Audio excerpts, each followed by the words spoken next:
kepada Allah Subhanahu wa taala. Ini perkara dusta yang besar, syirik pada Allah Subhanahu wa taala. Ya. Ataupun dengan kata lain, tuan, puja selain daripada Allah Subhanahu wa taala. Dia nak memohon sesuatu kepada Allah, tapi dia puja tu selain daripada Allah. Ini syirik.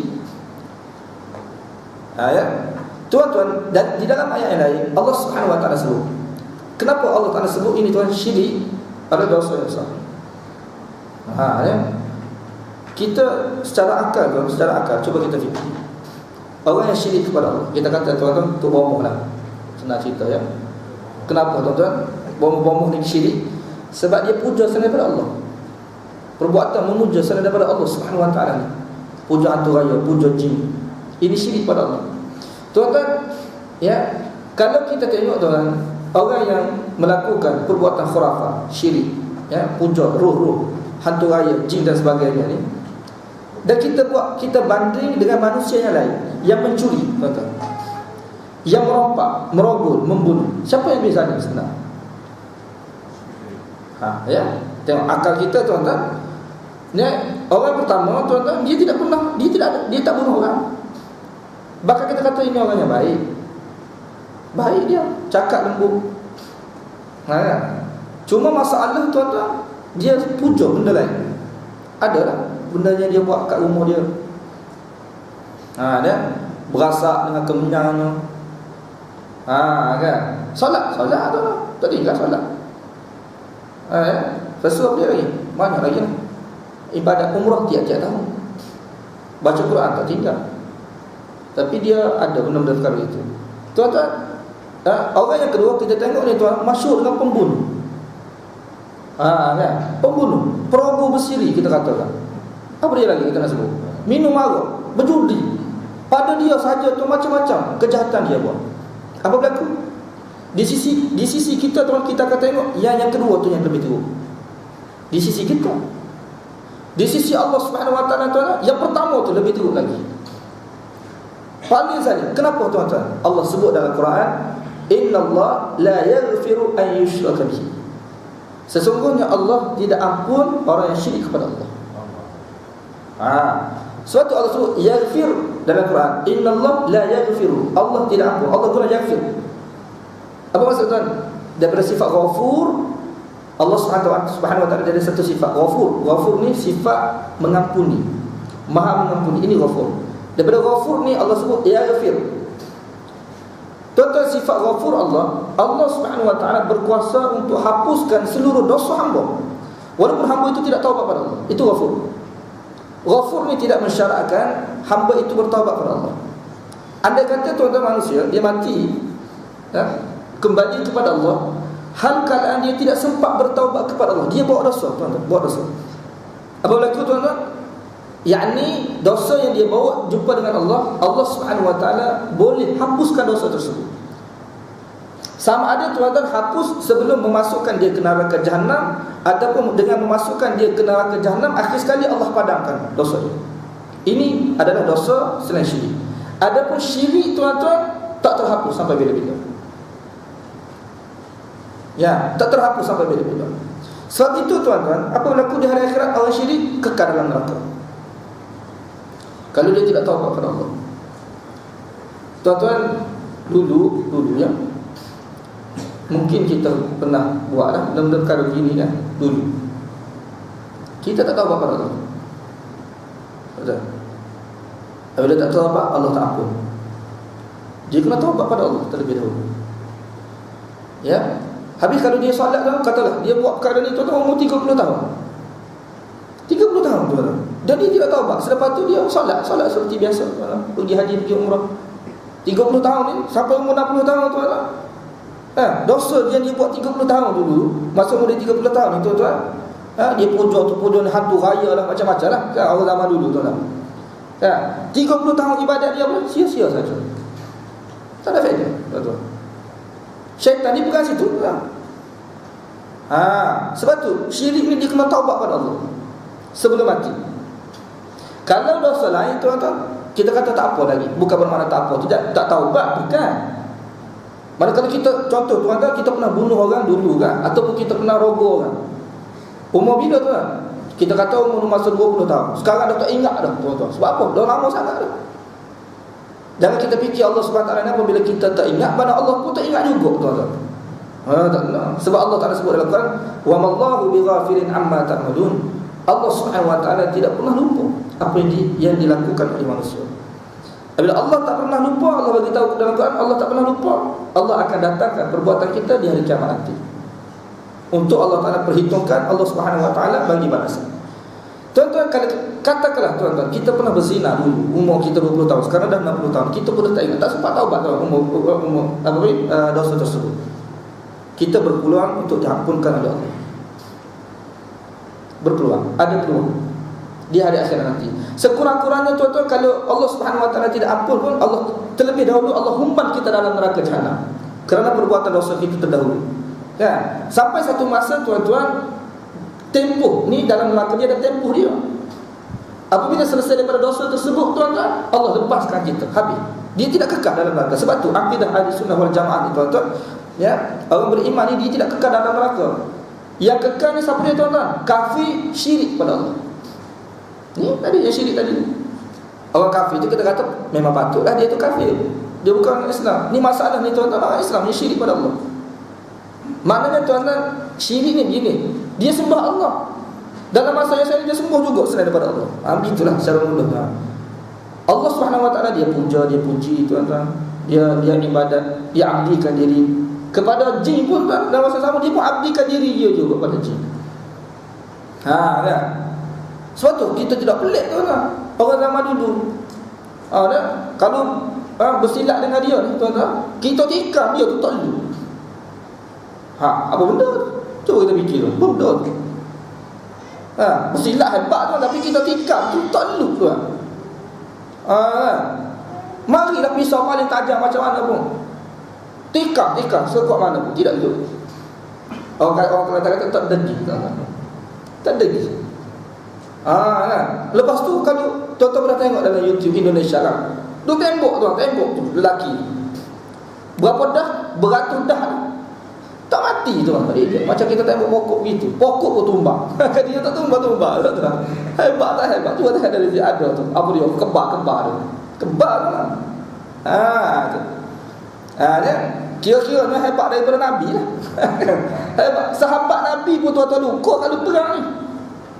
Luka tuan-tuan, dia tak luka langsung. Lepas tu kita tengok zaman sekarang ni pula tuan-tuan, dia ada jenis silat ni. Kita nak masuk tumbuk dia, tak sempat tumbuk, kita tumbang dah. Tidak hebat tu tuan. Mana hebat pada sahabat lah dia kan. Kita nak masuk nak tumbuk dia tu, sampai dekat tu kita pula tumbang. Dia tak buat apa, dia duduk gini ada lah. Apa benda semua ni tuan-tuan? Masyarakat Melayu kita syirik pada Allah. Dia nak dapat perkara begitu tu syirik. Ada tu. Allah Ta'ala benci ni tu, perkara-perkara begini. Sedangkan kalau kita nak perang ni tuan-tuan, apa yang dituntut? Kita nak sakit. Kan sakit, darah tu kita nak darah dalam peperangan ni tidak sama darah yang kita rebah atas jalan raya tuan-tuan. Accident tu tidak sama darah tu. Di sisi Allah Subhanahu Wa Ta'ala tu, yang tu yang kita nak darah tu sendiri. Luka fi sabilillah. Walaupun setitik darah tu jatuh fi sabilillah, berperang pada jalan Allah Subhanahu Wa Ta'ala. Beginilah. Cuma tuan-tuan, masyarakat kita ni dia tidak sedar. Dia rasa tak ada apa-apa perkara begini. Ya. Ini satu perkara yang besar di sisi Allah. Tetapi syaitan ni dia bijak tuan-tuan. Dia menampakkan kepada kita ni yang jahat ni di sisi Allah SWT. Zalim tuan, tak nampak zalim pun. Tak. Kita tak nampak zalim. Allah Subhanahu Wa Ta'ala dia sebut dalam Quran. Adakah kita rasa zalim tuan-tuan? Ya, kita rasa zalim tu seperti contoh perogoh tu, memang kita kata nampak dia zalim. Pembunuh tuan-tuan, jelaslah nampak zalim. Yang ni tuan-tuan, ada nampak zalim? Tak ada. Baik kita nampak dia. Sedangkan Allah Subhanahu Wa Ta'ala sebut ni tu jelas dalam Quran. Maknanya dia melakukan sesuatu perkara lain, sebenarnya tak patutnya dia nak sembah-sembah perkara begitu. Jadi mengadakan perkara dusta yang paling besar ini, iaitu menyembah selain daripada Allah Subhanahu Wa Ta'ala. Innama ta'buduna min dunillahi awthana. Sesungguhnya Nabi Ibrahim disebut tuan-tuan, dia kata min dunillah. Apa yang kamu puja selain daripada Allah Subhanahu wa taala, tak kira. Zaman dulu tuan-tuan, mereka puja roh. Roh itu dirupai dalam bentuk berhala. Berhala-berhala ni tuan-tuan, roh sebenarnya. Roh pada orang yang telah mati. Kan? Tuan-tuan pernah tengok kalau ada jiran-jiran saya berada di taman, tuan-tuan, jiran-jiran kita ni bukan Islam. Kadang-kadang saya nak pergi solat subuh ni tuan, ya. Kita bangun pagi pergi solat subuh, dia bangun pagi duduk depan rumah tuan-tuan, pegang codok ni. Apa benda dia baca kita tak tahu lah. Dengan berasa apa semua, kemudian cucuk kat tangan. Kan pernah kita tengok kan? Tuan-tuan, dia puja apa sebenarnya? Cuba kita buat kajian sikit. Saya ada dulu kawan mu'alaf, dia masuk Islam. Saya tanya, dia puja apa tuan-tuan? Roh ayah dia ataupun nenek dia dulu. Sebab ayah dia ataupun nenek dia, datuk dia dulu tuan, apabila meninggal dunia, kira-kira roh tu dia minta tolong daripada roh datuk nenek lah. Minta tolong kan, supaya bagi kesenangan, bagi kesihatan, selamat dunia akhirat kan. Mana selamatlah kehidupan tu, urusan jadi mudah, sak masalah tak ada tuan-tuan. Takdir Allah Subhanahu wa taala memang dia hidup senang. Apabila dia hidup senang, semakin dia yakin. Contoh tu dia kata, oh kita ni hidup senang. Kenapa? Sebab nenek kita yang telah mati tu bantu kita. Tu, inilah. Itu orang kafir tak apalah tu lah. Orang Islam pula macam mana? Minta tolong ni kepada adalah ruh-ruh ni. Dulu ruh hanjebak, hantu macam-macam kan. Nak perang ni, minta tolong Allah, mungkin payah tu kan. Ruh hanjebak tak tahu ke mana tuan-tuan. Dia muncul tu, nak dapat kekuatan. Sebab apa? Dah orang cerita pada dia hanjebak ni hebat. Minta dia lah tolong kita. Ruh dia. Ni lah manusia. Tapi kita tidak rasa zalim. Allah Subhanahu wa taala saja sebut saja, ya. Kenapa kita kata begitu? Sebab ayat selepas ni kita akan sebut tuan-tuan, ya, selepas daripada ayat ini. Pertama sekali tuan-tuan, yang mengadakan perkara dusta ni, yakni mereka mengatakan ini berhala Tuhan. Kan? Maksudnya wakil kepada Tuhan. Ini kita kata mengadakan perkara dusta. Yang kedua tuan, au kadzdzaba bi ayati, ataupun mendustakan ayat-ayat keterangan kami. Ini maksud saya. Apa maksud dia tuan-tuan? Ayat-ayat keterangan kami, ayat-ayat keterangan Allah Subhanahu wa taala ni yang dibawa oleh nabi-nabi Allah Subhanahu wa taala. Mana perbuatan yang dilakukan golongan musyrikin ni tuan-tuan salah, merupakan satu perkara zalim, syirik yang Allah Subhanahu wa taala tidak suka, diberitahu oleh nabi. Itu kita panggil ayat. Ya, hujah daripada Allah Subhanahu wa taala, memberitahu cara kamu tu salah, tidak betul. Dibawa oleh Nabi. Apabila Nabi membawa tuan-tuan ajaran tersebut, mereka mendustakan. Ya. Sebelum ni tuan-tuan mungkin kita kata tidak tahu. Macam contohlah tuan-tuan, kita buat sesuatu amalan ni kita tidak tahu dalil. Kan? Apabila kita datangkan kepada dia, perkara yang kamu buat ni tidak betul, bagi tahu kepada sahabat kita yang bukan Islam, ni tak betul ni. Kenapa? Sebab ada Tuhan bagi tahu ini tak betul. Apabila kita datangkan dalil tuan-tuan, dia dustakan pula dalil itu. Ini sezalim manusia. Setelah mana ada dalil daripada Allah, hujah daripada Allah Subhanahu wa taala, meminta kepada manusia ini untuk mentauhidkan Allah pun dia tidak mahu terima tuan-tuan, habis. Zalim lah. Kan? Sebab tu kita tuan, apabila ada dalil, jangan tolak. Ada hujah. Kecuali kita menolak dengan hujah saja. Kan? Kalau kita kata ini Allah buat salah, kita ada hujah tuan-tuan. Kalau kita kata nak terima juga tuan-tuan, amalan kita tu adalah amalan yang betul, datangkan hujah. Sebab tu Allah Subhanahu wa taala sebut dalam Quran, hatu burhanakum, bawa datang dalil kamu. Bawa datang dalil kamu. Ada dalil tak? Ada hujah tak kamu yang menyebut ataupun membenarkan amalan kamu ini? Kalau tidak ada, terima saja. Kita tolak tuan, ada hujah. Kan? Ini hujah kita. Itu cara dia. Menolak hujah tuan-tuan bahaya. Dikira dusta kepada ayat Allah Subhanahu wa taala. Zalim. Zalim. Allah Subhanahu wa taala hukum ni tuan-tuan, apa Allah Taala sebut dalam Quran? Wa ma kunna mu'adzibin hatta nab'atha rasula. Kami tidak akan azab mana-mana manusia ini sehingga terlebih dahulu kami utuskan rasul kepada mereka, baru kami azab. Jadi apabila Rasul ni tuan-tuan, Rasul datang kepada kita, Rasul ni dia buat apa? Dia bagi tahu kepada kita lah, awak buat ni tak betul. Ya, walaupun dah berkurun lama dah bawa, tak betul. Dia kira bukan kira lama baru tuan-tuan. Dah kalau dah lama pun tak betul semua. Kira tak betul juga tuan.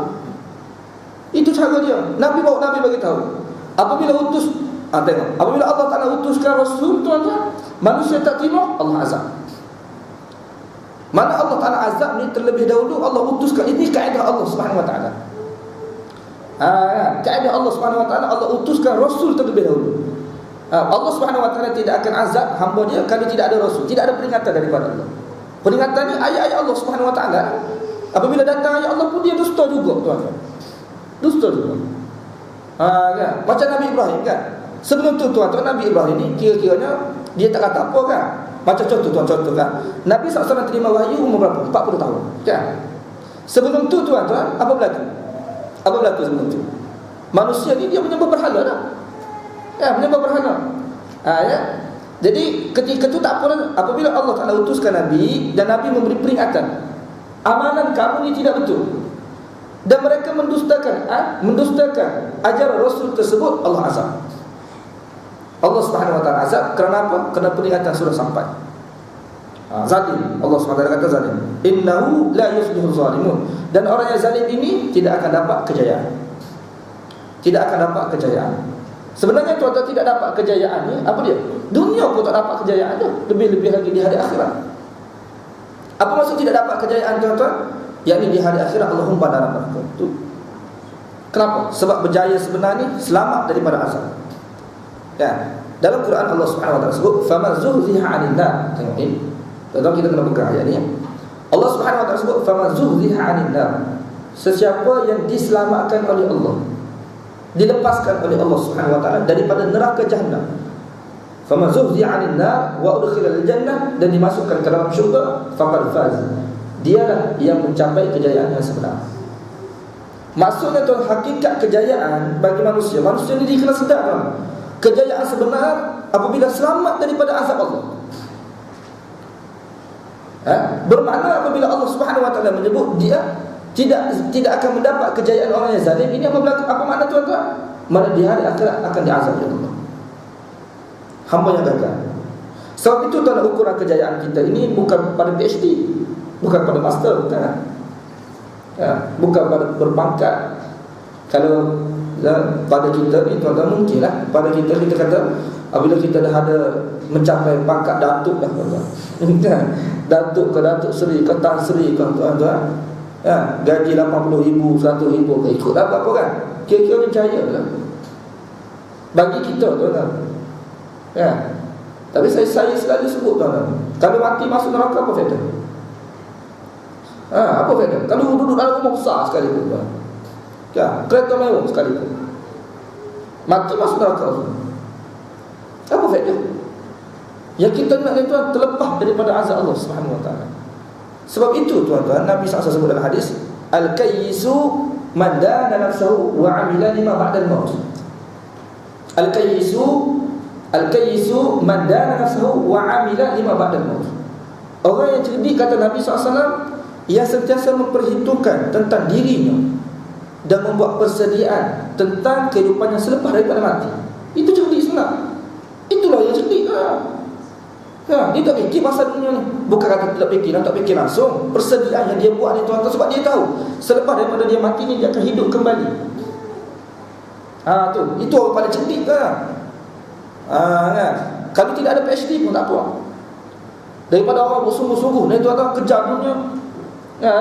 Pasal kematian dia tak fikir. Dia kira-kira kehidupan dunia semata-mata. Yang penting kita hidup atas dunia lah. Tak tuan-tuan, orang yang beramal pun dia hidup atas dunia juga kan?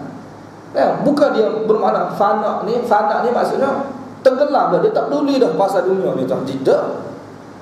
Orang yang beramal soleh pun hidup atas dunia juga. Sebab tu kita tengok kadang-kadang tuan-tuan, orang beramal soleh dia guna juga kereta mewah. Dia kaya juga tuan. Bukan bermakna apabila dia nak beribadat pada Allah ni perkara tu dia kena tinggal. Tak. Ada guna. Kadang-kadang kita tengok orang yang kaya-kaya duduk masjid selalu. Yang susah ni tak tahu ke mana solat dia. Bekerja habis-habisan, solat tak tahu ke mana. Kadang-kadang dia begitu juga Allah SWT buat. Jadi dia betul lah. Dunia pun senang, akhirat pun senang. Tapi sebagai manusia, dia rata-rata kebanyakannya tuan-tuan, apabila senang atas dunia ni apa berlaku? Tak peduli dah, tak solat dah. Zakat pun tak keluar, tak peduli dah perintah Allah SWT. Yang ni yang Allah Ta'ala humban dalam neraka ni, kerana dia tidak bersyukur kepada Allah SWT. Kemudian Allah SWT sebut, wa yawma nahsyuruhum jami'a.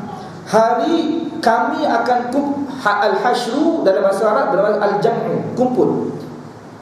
Tengok ya. Hari di mana kami akan mengumpulkan mereka itu semua. Maksudnya tuan, semua orang syirik ini Allah Ta'ala akan kumpulkan di hari akhirat nanti. Tak terlepas. Apabila Allah Subhanahu Wa Ta'ala kumpul itu, maksudnya tidak terlepas mereka ini di dunia ini. Apabila mereka mati itu bukan bermakna kematian mereka itu menyebabkan mereka ini terlepas. Dan Allah akan kumpulkan mereka kesemuanya pada hari kiamat nanti. Ya. Siapa dia ni tuan-tuan? Yang mendustakan ayat-ayat Allah Subhanahu Wa Ta'ala dan juga yang mengadakan perkara dusta terhadap Allah. Jadi dua tuan berbeza. Satu yang mengadakan perkara dusta terhadap Allah, termasuk perkara dusta ni tuan-tuan apa dia? Mengatakan sesuatu yang tidak patut bagi Allah Subhanahu Wa Ta'ala. Seperti Allah Ta'ala ada anak, contohnya. Kan? Orang Yahudi, Allah Ta'ala sebut dalam Quran, wa qalatil yahud Uzairun ibn Allah. Berkata orang-orang Yahudi ini, Uzair itu anak Allah. Dia kata. Dusta. Wa qalatin nasara al-masih ibn Allah. Dan berkata orang-orang Nasara Kristian ni, Isa itu anak Allah. Dia kata Isa itu anak Allah Subhanahu Wa Ta'ala. Ini dusta, pendustaan besar. Walaupun dia tidak semua berhala, tuan-tuan. Mereka tidak sembah berhala-berhala seperti mana musyrikin. Musyrikin ini penyembah berhala, kan?